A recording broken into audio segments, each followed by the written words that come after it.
Hello everyone, today I'll be making some layered cabbage.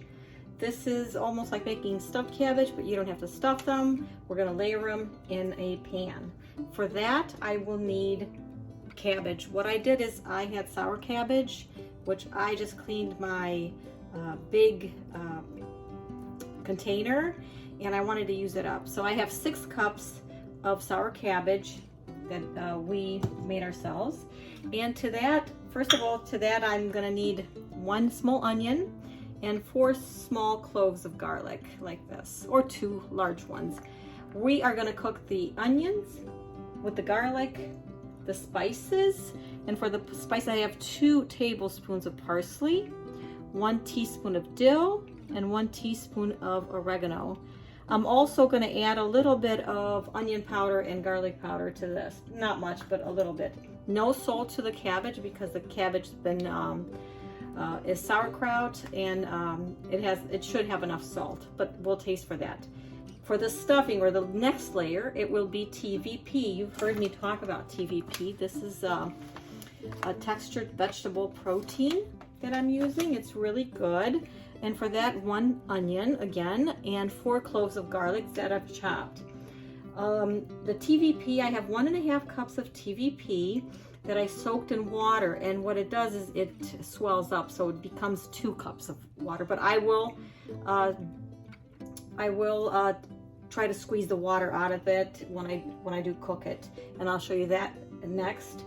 And 1 cup of rice, just white rice that I've washed and I have ready to join the TVP. The spices that I'll use in that is 1 teaspoon of salt, 2 teaspoons of powdered garlic, paprika, and this is the smoked paprika. I like to use this one for this dish because it gives it that smoky flavor, and it's we like it. And for that I used 2 teaspoons of paprika, and the parsley, 2 tablespoons of parsley. I will also have just a little bit of onion powder to that too. So I'm gonna go ahead and turn on my stove and get my pots ready, and I will return. We are back. I turned the stove on to a 4, which is close to being halfway medium. I'm going to put my onions in the pot that I'm going to be cooking the cabbage and saute that. I'm also going to saute my onions and my garlic in this skillet, which will have the TVP added to it. So I will need 2 I have 2 pots going at the same time, and then this one is for the TVP, as I said. To this I will add, first let's add the spices for the cabbage. I'm going to add that in there and just let that hang out a little bit and let that saute, and then I'll go ahead and I'll have the cabbage. And then to this I am going to add the spices to the onions for the TVP and the rice. So I'll let that cook for about 10 minutes until it's translucent, and at which time I'll be back and I'll add the TVP and the rice. Okay, we're back. I'm gonna go ahead, I don't know if I mentioned that I put oil in my pot, and only enough to cover the bottom. So I'm gonna go ahead and put the cabbage in here.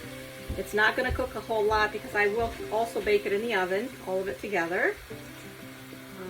And I'll keep this sauerkraut juice to pour on top of my layered cabbage dish.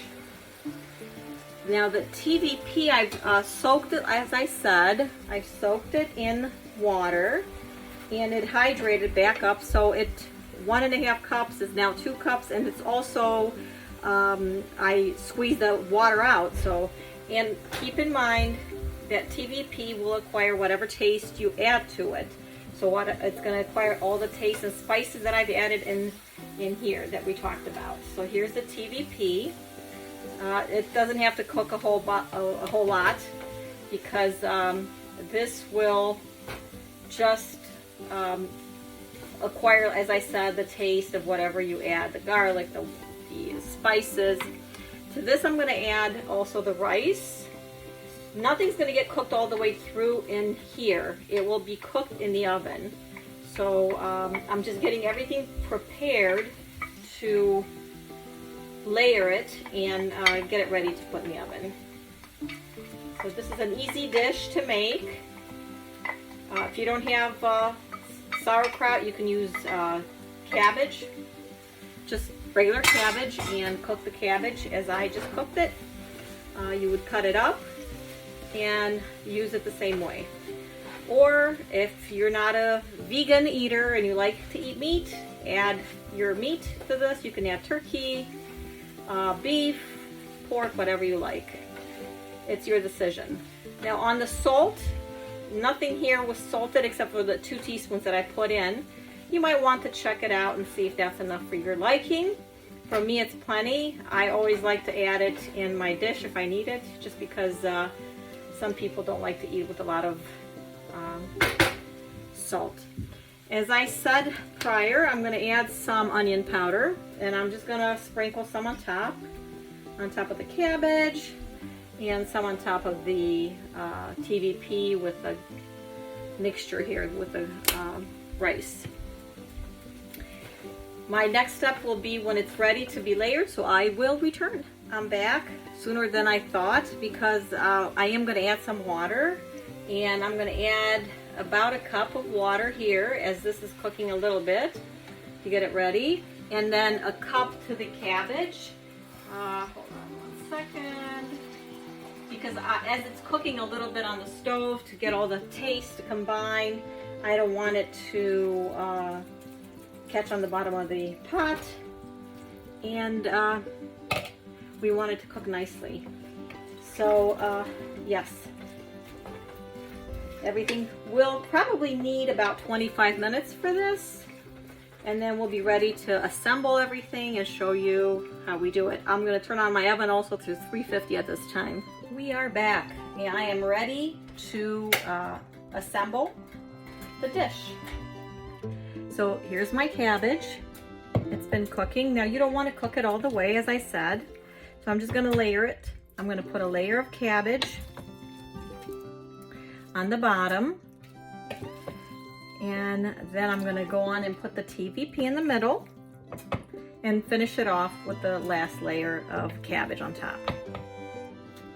Like that. And now I am going to put the TVP. This is a good dish to make if you're going to a party or and you know that the people you're seeing or somebody that's coming over is vegan. This is perfect. They will love it. If they love stuffed cabbage, or if they've never tried stuffed cabbage, they should try this. It's nutritious and it's really good. And you control the salt. You don't have to put any salt if you don't want to. As I said, pour this in here, and then I'll arrange it, and then I'm gonna cover it up and place it in the oven. The oven just rang that it's already preheated to 350. So I'll arrange this slicey like this, and evenly as possible as I can. Get all that goodness off. Now, I did want to mention something. If you don't have sour cabbage and you want to use just plain cabbage, you cut up your cabbage, or you can buy it cut up, sliced up already. Use 1 can of tomato sauce. That'll give it the sourness needed. I don't need it because of the sauerkraut, but if you can do that, you can add the tomato sauce to your cabbage as you're cooking it. Another thing that I would do is take your cabbage from the bag, or sliced, or you want to slice it yourself, and put a little bit of salt and massage it. Massage your cabbage. Now this is only if it's raw cabbage and it's not the sauerkraut like I have here. I am gonna use all this juice left over from the cooked cabbage, because what will happen here is that the rice will need to cook, and it's dry, so it will need some liquid. So we'll add that on top like this, and that should be enough juice for it to be cooked. And I have in this cup the sauerkraut juice that I had left over from the cabbage. As I said, today was our last day for the sour cabbage. We decided to empty the container, clean it up, and have it ready for our next batch, which will be in September. So this is the dish. I am completely done with it now. What I will do is cover it with aluminum foil, place it in the oven, and probably an hour and a half. I will check it. What you're looking for is to make sure that the rice is cooked. So I will return to show you what it looks like. All right, so we're all done. I just took this out of the oven. I left it in a little bit longer than I would have thought. I left in, when I came back, I realized I left it too long. But everything is done. I tried it. It tastes good. It doesn't need anything. The rice is cooked. I'm gonna plate it. I hope you like this recipe. I hope you try it. Please like, share, and subscribe. Have a blessed day. Bye-bye.